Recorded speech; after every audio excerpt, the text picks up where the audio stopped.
Сила аўтарскай думкі на прадстаўленых палотнах майстроў пэндзлю ўраджвае і захапляе. Гэтак жа, як і максімальна рэалістычная перадача пейзажаў і нацюрмортаў. Пранізлівыя тэмы, чаканне, адзінота, сустрэча, стан прыроды ці надзея. Усе яны з'яднаны адной думкай – жыццё працягваецца. Гэта важнае пасланне кожны мастак адрасаваў людзям па-свойму, шчыра. Художники решили, что именно наш свет, наши краски – это и есть продолжение жизни. Как бы ни было, а жизнь продолжается. Потому и мы выбрали тематику картин и самой выставки. Маленькі цэнтр сусвету – карціна Наталлі Аляхно, якая стала анонсам выставы. На першы погляд нічога незвычайнага, але толькі на першы. У аснову закладзены глубокі сэнс. Художник берет темный, черный почти фон и рисует на нем звезды. Разве это не здорово?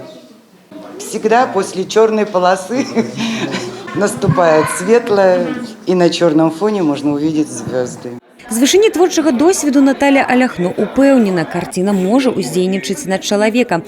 Па жывой рэакцыі гледача яна, як і іншыя мастакі цэнтра, сумавала ўвесь вымушаны перапынак, звязаны з эпідсітуацыяй.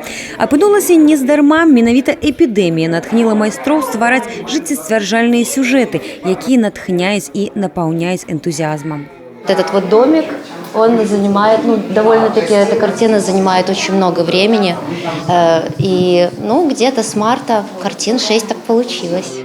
Экспазіцыя «Жыццё працягваецца» – гэта 40 творчых работ ад 13 майстроў пэндзлю. Толькі частка палотнаў ад творчага складу цэнтра белкультуры. У гэтым годзе гэта ўжо 4-я выстава прадстаўнікоў установы. Некаторыя былі арганізаваны онлайн.